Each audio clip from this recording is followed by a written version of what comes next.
नमस्कार, the deep drive में आपका स्वागत है।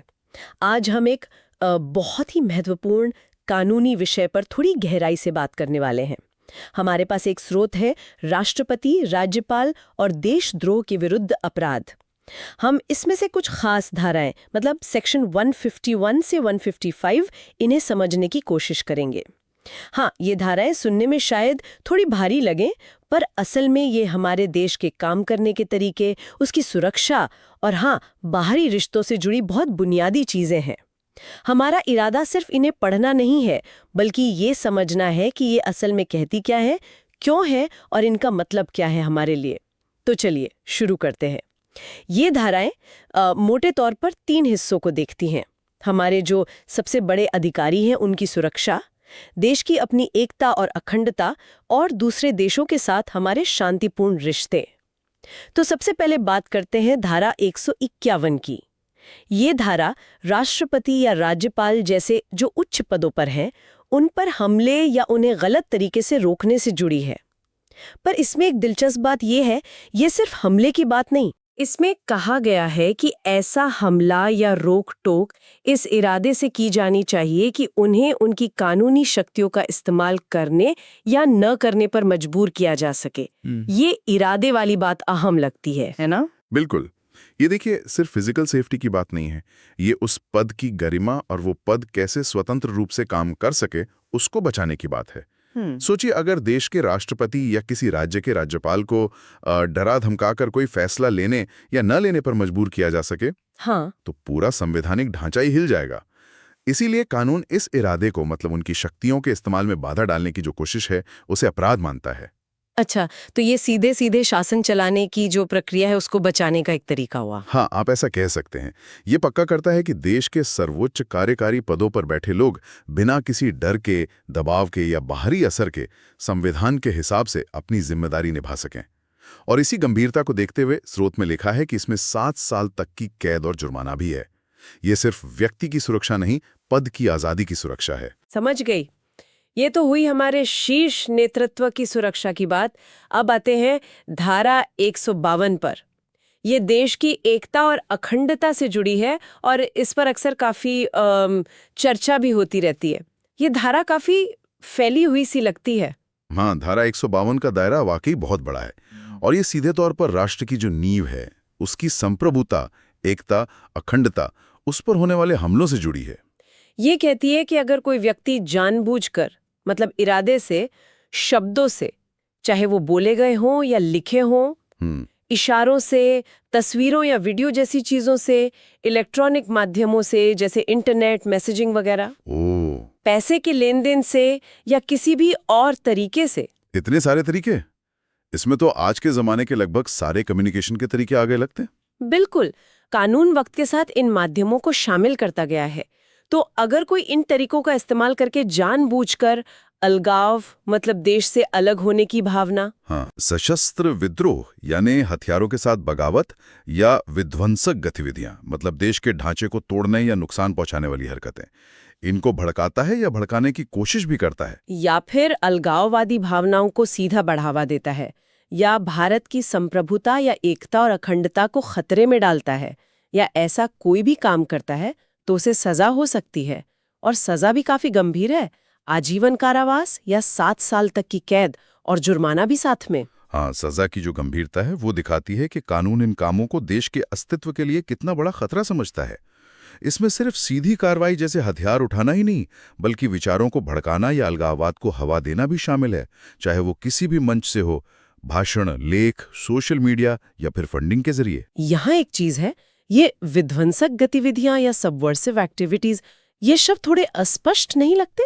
इनका क्या मतलब निकाला जाता है आमतौर पर? ये बहुत अच्छा सवाल है और यहीं पर कानून की व्याख्या, इंटरप्रिटेशन का महत्व आता है। आमतौर पर विध्वंसक गतिविधियां वो काम माने जाते हैं जिनका मकसद गैर कानूनी तरीकों से मौजूदा सरकार या संवैधानिक व्यवस्था को कमजोर करना, अस्थिर करना या उखाड़ फेंकना होता है। लेकिन हाँ, इसकी एकदम सटीक परिभाषा पर बहस हो सकती है और ये केस दर केस तथ्यों पर निर्भर करता है। स्रोत इस बात पर जोर देता है कि यह सब जानबूझकर और भारत की संप्रभुता या एकता, अखंडता को खतरे में डालने के इरादे से किया जाना चाहिए। लेकिन यहीं पर एक और बहुत जरूरी चीज आती है। इस धारा में एक स्पष्टीकरण, एक एक्सप्लेनेशन भी है। वो क्या कहता है? क्योंकि वो शायद इस पूरी धारा के मायने बदल सकता है। हाँ, वो स्पष्टीकरण बहुत ही महत्वपूर्ण है और ये दिखाता है कि कानून बनाने वालों ने एक संतुलन, एक बैलेंस बनाने की कोशिश की है। ये साफ कहता है कि अगर कोई व्यक्ति सरकार की किसी काम या नीति की आलोचना करता है या उससे असहमति जताता है और उसका मकसद सिर्फ कानूनी तरीकों से उसमें बदलाव लाना है, तो इसे इस धारा के तहत अपराध नहीं माना जाएगा। मतलब सरकार की आलोचना करना अपने आप में अपराध नहीं है? बिल्कुल नहीं, जब तक कि वो आलोचना या असहमति इस धारा में बताई गई जो प्रतिबंधित चीजें हैं, जैसे अलगाव, विद्रोह, विध्वंसक गतिविधि, उनको भड़काने या भड़काने की कोशिश ना करे। यानी अगर आपकी आलोचना से ये चीजें नहीं भड़क रही हैं, तो आप सुरक्षित हैं। ये स्पष्टीकरण एक तरह से अभिव्यक्ति की आजादी और राष्ट्रीय सुरक्षा के बीच एक महीन रेखा खींचने की कोशिश करता है। अच्छा, ये कहता है कि आप सिस्टम की आलोचना करें, उसमें सुधार की मांग करें, लेकिन आप सिस्टम को तोड़ने या हिंसा भड़काने की बात नहीं कर सकते। ये समझना बहुत जरूरी है। और ये रेखा कहाँ खींची जाती है, ये शायद हमेशा एक बहस का मुद्दा रहेगा, लेकिन कानून में इस फर्क को माना गया है। ये अपने आप में बड़ी बात है। निश्चित रूप से ये किसी भी लोकतंत्र के लिए एक लगातार चलने वाली चुनौती है कि नागरिकों को अपनी बात कहने की कितनी आजादी हो और राष्ट्र की सुरक्षा के लिए सीमाएं कहां तय की जाएं। ये स्पष्टीकरण उसी संतुलन को साधने का एक प्रयास है। ठीक है, तो ये तो हुई देश के अंदर की सुरक्षा और एकता की बात। अब जरा दिशा बदलते हैं और भारत के बाहरी रिश्तों की तरफ देखते हैं। धारा 153 से 155 इसी से जुड़ी हैं। धारा 153 क्या कहती है? धारा 153 उन हालात से निपटती है जहां कोई व्यक्ति भारत सरकार के साथ जिनके शांतिपूर्ण संबंध हैं, ऐसे किसी विदेशी राज्य के खिलाफ युद्ध छेड़ता है या ऐसा करने की कोशिश करता है या किसी को उकसाता है। एक अकेला व्यक्ति किसी देश के खिलाफ युद्ध छेड़े, ये सुनने में थोड़ा अजीब सा लगता है। क्या ये वाकई मुमकिन है और कानून इसे इतनी गंभीरता से क्यों लेता है? हाँ, शायद एक व्यक्ति पूरी सेना लेकर युद्ध ना छेड़ पाए, लेकिन वो ऐसे काम कर सकता है जिसे कानून युद्ध छेड़ना मान सकता है, जैसे किसी मित्र देश के खिलाफ हथियारबंद गुट बनाना, हमले की योजना बनाना या उसमें मदद करना। और कानून से बहुत गंभीरता से इसलिए लेता है क्योंकि एक नागरिक के ऐसे कामों का असर पूरे देश पर पड़ सकता है। सोचिए, अगर भारत का कोई नागरिक किसी पड़ोसी मित्र देश पर हमला कर दे। हाँ, तो रिश्ते बिगड़ सकते हैं। नहीं, बिल्कुल।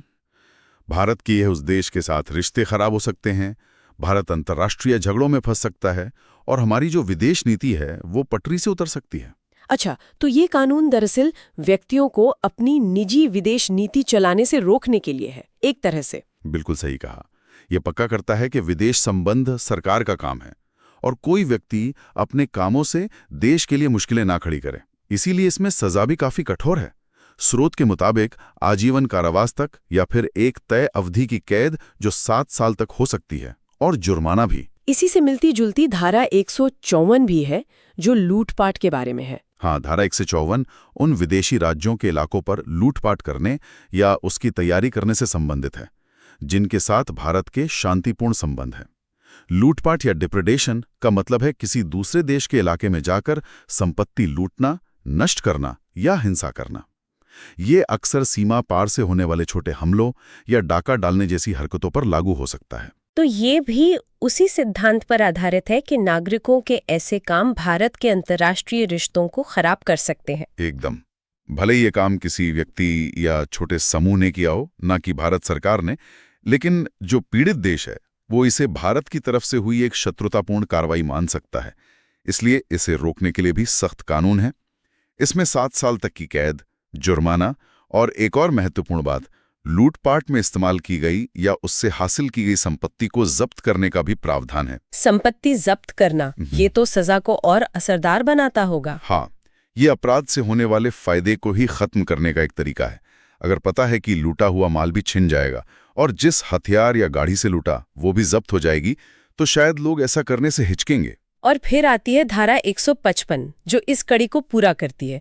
ये उन लोगों के बारे में है जो ऐसी संपत्ति लेते हैं जिसके बारे में उन्हें पता है कि वो धारा 153 यानी युद्ध छेड़ने या 154 यानी लूटपाट जैसे अपराधों से हासिल की गई है। ये भी बहुत महत्वपूर्ण है। ये प्रावधान अपराध के पूरे नेटवर्क को तोड़ने में मदद करता है। मान लीजिए कोई सीधे तौर पर युद्ध छेड़ने या लूटपाट में शामिल नहीं है, लेकिन वो जानबूझकर ऐसे अपराधों से मिली संपत्ति को खरीदता है, रखता है या छुपाता है।